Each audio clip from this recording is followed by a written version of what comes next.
Hello viewers, আমি রিয়াদ এবং আপনারা দেখছেন রিয়াদ অ্যান্ড্রয়েড টিপস। তো ভিউয়ার্স, আমি আজকে আলোচনা করব হোয়াটসঅ্যাপের এমন একটি গুরুত্বপূর্ণ সেটিংস সম্পর্কে। আমি আজকে আলোচনা করব যেই সেটিংসটি না জানলে আপনাদের হোয়াটসঅ্যাপ চালানো উচিত না। ঠিক আছে, এই সেটিংসটি সবাই জানবেন। তো যাই হোক, এই সেটিংসটি কীভাবে পাবেন, আপনারা কীভাবে এই কাজগুলো করবেন, সম্পূর্ণ বিষয়টা আজকের এই ভিডিওতে আমি আলোচনা করব। তাই ভিডিওটি একটু মিস না করে একদম প্রথম থেকে শেষ পর্যন্ত দেখতে থাকুন। তো ভিউয়ার্স, আর বেশি কথা বলবো না, এবার আমরা ভিডিওর মূল পর্দায় চলে যাব। যাই হোক, ভিডিওটি শুরু করার আগে আপনারা যদি আমার চ্যানেলে নতুন দর্শক হয়ে থাকেন তাহলে এখনই সাবস্ক্রাইব করে পাশে থাকা বেল আইকন ঘন্টাটি বাজিয়ে অল সিলেক্ট করে দেবেন। সাবস্ক্রাইব করবেন এই কারণ প্রতিনিয়ত আমরা এর থেকেও সুন্দর ভিডিও কিন্তু আপলোড করে থাকি। সেই ভিডিওগুলো সবার আগে দেখতে হলে অবশ্যই সাবস্ক্রাইব করবেন। তো চলুন এবার শুরু করা যাক। এই কাজটি করার জন্য আপনার শুধু হোয়াটসঅ্যাপ অ্যাপ হলেই হবে। ঠিক আছে, এই যে আমার হোয়াটসঅ্যাপ অ্যাপ, আমি জাস্ট এখন সরাসরি আমার হোয়াটসঅ্যাপটা ওপেন করে আপনাদের এই কাজটি আমি শিখিয়ে দেবো। এই কাজটি করলে আপনার হোয়াটসঅ্যাপ অ্যাকাউন্টটা যদি সে তার ফোনে লগ ইনও করে নেয় তাহলেও কিন্তু সেইটা কিন্তু চলাতে পারবে না। সেই কাজটি করার জন্য আপনার এই থ্রি অপশনে ক্লিক করে দেবেন। থ্রি অপশনে ক্লিক করে দেওয়ার পর এখান থেকে জাস্ট সেটিংসে ক্লিক করবেন। সেটিংসে ক্লিক করে দেওয়ার পর কী করবেন, এখান থেকে জাস্ট অ্যাকাউন্টে একবার ক্লিক করে দেবেন। অ্যাকাউন্টে ক্লিক করে এখানে দেখতে পাচ্ছেন প্রিয় দর্শকের two step verification. Two step ভেরিফিকেশনটা কি এটা সবাই হয়তো ভালো করে জানেন। জাস্ট টু স্টেপ ভেরিফিকেশনে ক্লিক করে দেবেন। ক্লিক করে এখান থেকে জাস্ট ইনাবলে ক্লিক করে দেবেন। ইনাবলে ক্লিক করে দেওয়ার পর এখানে আপনাদের কি চাইবে, এখানে একটি পাসওয়ার্ড চাইবে। এই পাসওয়ার্ডটা দিয়ে রাখবেন। আপনার হোয়াটসঅ্যাপ অ্যাকাউন্টে যদি কোনো ডিভাইসে লগ ইনও হয় তাহলে কিন্তু এই পাসওয়ার্ড ছাড়া কিন্তু সে লগ ইন করতে পারবে না। যাই হোক, আপনার একটি পাসওয়ার্ড দিয়ে দেবেন। তো আমি আপনাদের দেখানোর সুবিধার্থে একটি পাসওয়ার্ড দিয়ে দিচ্ছি। তো যাই হোক, আপনাদের মন মতন একটি পাসওয়ার্ড দিয়ে দিবেন।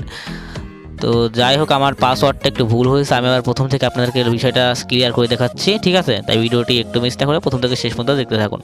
যাই হোক, আমার একটু ভুল হয়েছে, তো আমি আবার প্রথম থেকে পাসওয়ার্ডটা সঠিকভাবে বসিয়ে এখানে নেক্সটে ক্লিক করে দিচ্ছি। নেক্সটে ক্লিক করে দেওয়ার আবার আপনারা এখানে পাসওয়ার্ডটা দিয়ে দিবেন। যেই পাসওয়ার্ডটা আপনার দেখাতে সুবিধার্থে আমি 1 2 3 4 5 6 দিয়ে দিচ্ছি। ঠিক আছে, তো আপনারা সঠিকভাবে পাসওয়ার্ডটা দিয়ে দিবেন। তারপর এখানে কি করতে হবে, আপনাদের এখানে একটি ইমেল চাইবে। অবশ্যই এখানে একটি ভালো একটি ইমেল দিয়ে দিবেন, যেই ইমেলটা আপনারা ইউজ করেন আর কি, সেই ইমেলটা এখানে দিয়ে দিবেন। তো আমি এখানে আমার ইমেল আইডিটা দিয়ে দিচ্ছি। তো জাস্ট আমি এখন আমাদের সামনে এখানে ইমেলটা দিয়ে দিচ্ছি। ইমেলটা কিন্তু গুরুত্বপূর্ণ একটা জিনিস। যাই হোক, ইমেলটা সঠিকভাবে কিন্তু দিয়ে দিবেন। ঠিক আছে, তো আমি জাস্ট ইমেলটা দেওয়ার পর এখান থেকে নেক্সটে ক্লিক করে দিচ্ছি। যে দেখতে পাচ্ছেন নেক্সট। তো আমি এখন সরাসরি এখান থেকে নেক্সটে কিন্তু ক্লিক করে দিচ্ছি। নেক্সটে ক্লিক করে আবারও ইমেলটা দিয়ে দিবেন, যে ইমেলটা এই মাত্র দিলেন আপনি। তো এই ইমেলটা আবার কনফার্ম করে দেবেন। তো আমি এখন সরাসরি ওই ইমেলটা দিয়ে এখান থেকে সেভে একবার ক্লিক করে দেবো।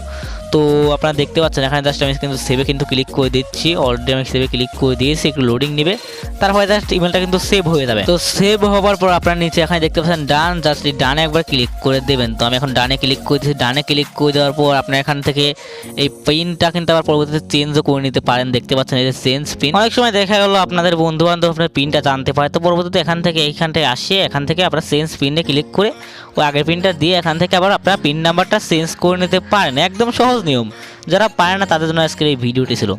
আবার যদি আপনাদের ইমেলে যদি কোনো ঝামেলা হয়ে থাকে তাহলে যে নিচে দেখতে পাচ্ছেন চেঞ্জ ইমেলে একবার ক্লিক করে ওখান থেকে আপনারা খুব সহজেই আপনাদের ইমেলটাও কিন্তু চেঞ্জ করে নিতে পারেন। তো যাই হোক, সব কিছু দেওয়ার পর আমরা সেখান থেকে ব্যাকে চলে আসি। ব্যাকে চলে আসার পর এখানে দেখতে পাচ্ছেন আপনারা যেই পিন কোডটা এখানে দিলেন টু স্টেপ ভেরিফিকেশনের জন্য, সেই পিনটা এখানে যদি আপনারা ভুল দেন তাহলে কিন্তু এরকম আসবে। সঠিকভাবে যদি আবার পিনটা দিয়ে দেন তাহলে কিন্তু আপনার হোয়াটসঅ্যাপটা ওপেন করে কিন্তু যে কোনো লোকের সাথে কিন্তু চ্যাটিং করতে পারেন। আবার যদি আপনাদের হোয়াটসঅ্যাপ অ্যাকাউন্টটা যদি অন্য ডিভাইসে লগ ইন হয় তাহলে কিন্তু ওই কোডটা কিন্তু দিয়ে তারপরে কিন্তু লগ ইন করা যাবে, তাছাড়া কিন্তু যাবে না। আজকের ভিডিওটি এই পর্যন্তই ছিল। ভিডিওটি ভালো লাগলে অবশ্যই একটু লাইক দিবেন, আর এরকম সুন্দর সুন্দর ভিডিও পেতে অবশ্যই আমাদের চ্যানেলকে সাবস্ক্রাইব করতে হবে। আর ভিডিও শেষে একটি কথাই বলবো, সবাই ভালো থাকুন, সুস্থ থাকুন, আমাদের চ্যানেলের পাশেই থাকুন।